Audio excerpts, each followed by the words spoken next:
بسم اللہ الرحمن الرحیم۔ السلام علیکم ویورز۔ دو عورتیں قاضی ابن ابی لیلہ کی عدالت میں پہنچ گئیں۔ یہ اپنے زمانے کے مشہور و معروف قاضی تھے۔ قاضی نے پوچھا، تم دونوں میں سے کس نے بات کرنی ہے؟ ان میں سے بڑی عمر والی خاتون نے دوسری سے کہا کہ تم اپنی بات قاضی صاحب کے آگے رکھو۔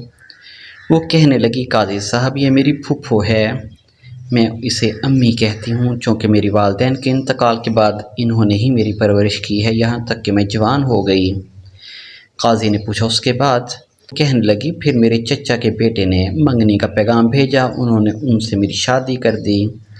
میری شادی کو کئی سال گزر گئے، ازدواجی زندگی خوب گزر رہی تھی کہ ایک دن میری یہ پھوپھی میرے گھر آئی اور میرے شوہر کو اپنی بیٹی سے دوسری شادی کی آفر کر دی۔ ساتھ یہ شرط رکھ لی کہ پہلی بیوی یعنی کہ میں کا معاملہ پھوپھو کے ہاتھ میں سونپ دے۔ میرے شوہر نے کنواری دو شہزاد سے شادی کے چکر میں شرط مان لی۔ میرے شوہر کی دوسری شادی ہو گئی۔ سہاگ رات کو میری پھوپھی میرے پاس آئی اور مجھ سے کہا کہ تمہارے شوہر کے ساتھ میں نے اپنی بیٹی بیاہ دی ہے، تمہارا شوہر جو ہے اس نے تمہارا معاملہ میرے ہاتھ سونپ دیا ہے، میں تجھے تیرے شوہر کی وکالت کرتے ہوئے طلاق دیتی ہوں۔ جج صاحب، مجھے طلاق ہو گئی۔ کچھ عرصے بعد میری پھوپھو کا شوہر سفر سے تھکے ہارے پہنچ گیا۔ وہ ایک شاعر و حسن پرست انسان تھا۔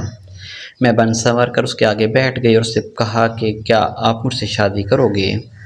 اس کی خوشی کا ٹھکانہ نہ رہا، اس نے فوری ہاں کر دی۔ میں نے ان کے سامنے شرط رکھ لی کہ اگر تو آپ اپنی پہلی بیوی یعنی میری پھوپھی کا معاملہ میرے ہاتھ سونپ دیں تو میں آپ سے شادی کے لیے تیار ہوں۔ اس نے ایسے ہی کیا۔ میں نے وکالت کا حق استعمال کرتے ہوئے پھوپھی کو طلاق دے ڈالی اور پھوپھی کے سابقہ شوہر سے شادی کر لی۔ کچھ عرصہ بعد میرے شاعر شوہر کا انتقال ہوا۔ میری یہ پھوپھی وراثت کا مطالبہ کرتے ہوئے پہنچ گئی۔ میں نے ان سے کہا کہ میرے شوہر نے تمہیں اپنی زندگی میں طلاق دے دی تھی، اب وراثت میں تمہارا کوئی حصہ نہیں بنتا۔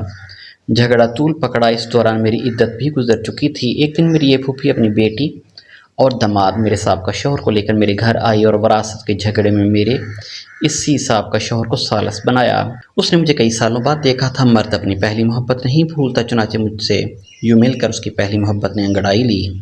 میں نے ان سے کہا، کیا پھر مجھ سے شادی کرو گے؟ اس نے ہاں کر دی۔ میں نے ان کے سامنے شرط رکھی کہ اپنی پہلی بیوی یعنی کہ میری پھوپھی کی بیٹی کا معاملہ میرے ہاتھ میں دیں۔ اس نے ایسے ہی کیا۔ میں نے اپنی سابقہ شوہر سے شادی کر لی اور اس کی بیوی کو شوہر کی وکالت کرتے ہوئے طلاق دے دی۔ قاضی ابن ابی لیلہ سر پکڑ کر بیٹھ گئے، پھر پوچھا کہ اب اس کیس میں مسئلہ کیا ہے؟ میری پھوپھی کہنے لگی، قاضی صاحب کیا یہ حرام نہیں کہ میں اور میری بیٹی دونوں کی یہ لڑکی طلاق کروا چکی ہے، پھر میرا شوہر اور میری بیٹی کا شوہر بھی لے اڑی اور اسی پر بس نہیں، دونوں شوہروں کی وراثت بھی اپنے نام کر لی۔ قاضی ابن ابی لیلہ کہنے لگے، مجھے تو اس کیس میں حرام کہیں نظر نہیں آ رہا، طلاق بھی جائز ہے، وکالت بھی جائز ہے، طلاق کے بعد بیوی سابقہ شوہر کے پاس دوبارہ جا سکتی ہے، اس کا نکاح ہو سکتا ہے بشرطے کہ درمیان میں کسی اور سے اس کی شادی ہوئی ہو یا طلاق ہوئی ہو یا شوہر فوت ہو چکا ہو۔ تمہاری کہانی میں بھی ایسا ہی ہوا ہے۔ اس کے بعد قاضی نے خلیفہ منصور کو یہ واقعہ سنایا۔ خلیفہ ہنس ہنس کر لوٹ پوٹ ہو گئے اور کہا، جو کوئی اپنے بھائی کے لیے گڑھا کھودے گا خود اسی گڑھے میں گرے گا۔ یہ بڑھیا تو گڑھے کے بجائے گہرے سمندر میں گر گئی۔